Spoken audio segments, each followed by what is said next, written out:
I found a letter from my stalker. I found this note nailed onto a tree on my front lawn. I really don't know how to describe it. I'll just let you read it yourself. I saw you today. It was your birthday. You didn't see me. You hardly ever do these days. Your skin looked so nice and healthy, and your eyes, they were the most beautiful I've ever seen them. You've grown so much. I remember how different you used to look when you were younger. I remember the day I first met you. It was 4 years ago. I was sitting at my desk, head down, listening to the teacher call out names for attendance. When a name I didn't recognize was called, a stranger's voice answered from behind me, a new student.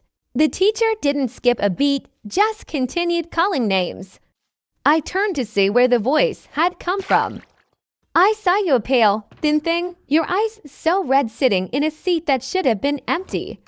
I saw fireflies flickering around you, dozens of them, never straying far. They seemed to go through you and come out your skin, like you were a mist to them. Can you believe I thought you were a ghost? No one else seemed to acknowledge the new stranger in the back of the class. Class after class, hour after hour, I waited for something to happen.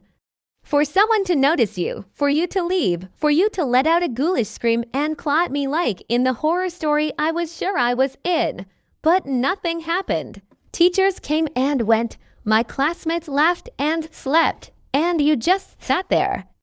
When the bell rang for recess, the other kids ran out to their usual activities, leaving me and you alone in the empty classroom.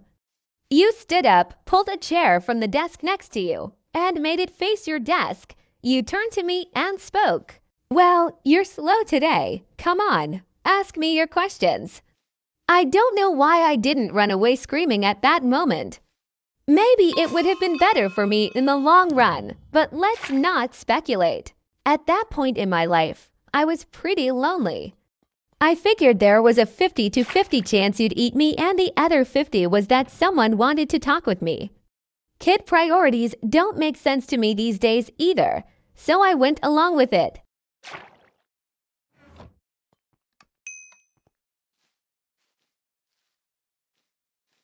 You told me you didn't know. One ordinary day, you said that once when you were a child, you looked like me, and you were like discovered in fireflies, and no one could remember you the same schools as me on anything else, not even your parents.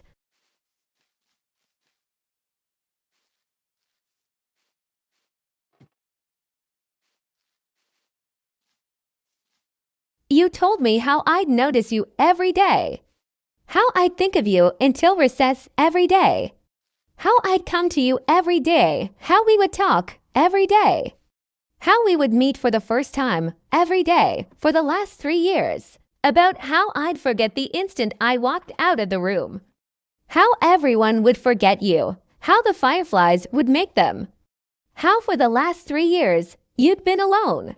Your story was hard to believe, so I didn't. I asked if this was some kind of reality prank show. You looked unimpressed and asked me to continue telling my story. I was caught off guard by the non sequitur. You said last time I was here, I was telling you a horror story about a haunted house. As you detailed the story, goosebumps prickled my skin. It was a story I'd been making up in my head, a story I hadn't told anyone yet. In that moment, a million reactions seemed appropriate, but the only thing that felt right was to finish the story for you. So I did. Halfway through, you interrupted to ask if my mother had recovered from her sickness yet. I had to shake my head, feeling a bit ashamed for sharing such a private matter with a stranger. The story ended a few minutes before recess. My next class was in another room. You told me to go. My next class was in another room. You told me to go. My next class was in another room. You told me to go. Your steadiness was startling. You seemed so... I was a kid back then. I wasn't particularly smart, and I might have been on the cusp of a crush. So you can excuse what I did next as an example of childish stupidity. I grabbed my scissors, pressed them against my arm, and dug in. As it drew blood, I pushed the blade forward until the cut formed the shape I wanted. Letter by letter, I carved your name onto my arm, just so you know. I don't regret that.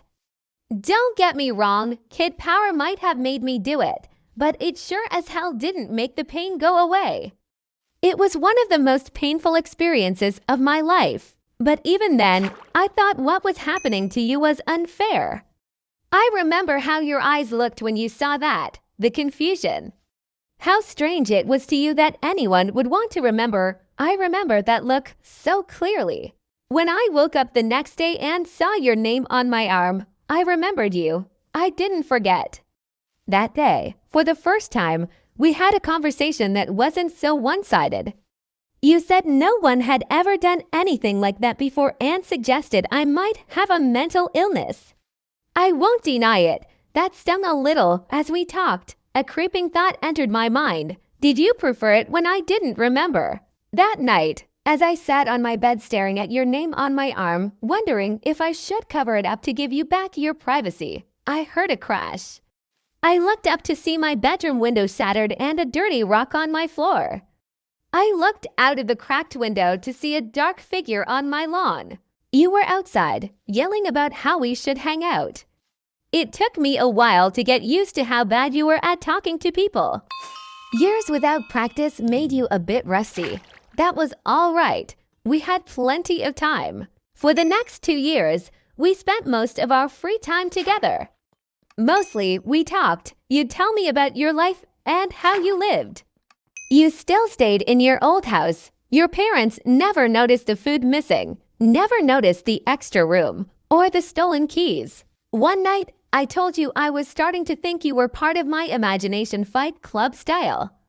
After all, what could you do to me that I couldn't do to myself? You spent the next month trying to leave bite marks on my ear or neck to prove a point. I still have a few scars on my ear, so I guess you succeeded. Looking back, I can see the warning signs even then. Your skin seemed to get paler and paler, and you'd rub your eyes raw. It was in winter that we had our wake-up call. The morning began like any other. I woke up, brushed my teeth, and started searching for clothes to wear. It was a winter morning, and my room was dark, so I didn't see your name on my arm. The cold sent shivers through my body, and I pulled out a long-sleeve jacket. A small bell rang in my head. Didn't you usually roll your sleeves up? Yeah, and why did I? That was annoying. I finished tidying up and headed to school. On the bus, I felt oddly content, like something I'd been worrying about had just disappeared. I walked up the school stairs, down the hall, through my classroom door, and sat at my desk. The same feeling of a burden forgotten plagued my mind. What was I forgetting? When recess came, I just sat at my desk while my classmates ran out. It felt like a ritual, but I didn't know why. I was contemplating walking out to join them when I heard it. It was something small in the wind, like a whisper, but it came over and over, incessant. It sounded like my name. I knew it was strange, that it was worth my attention, but I felt oddly calm. Everything would be all right. Everything would be fine. Just ignore it.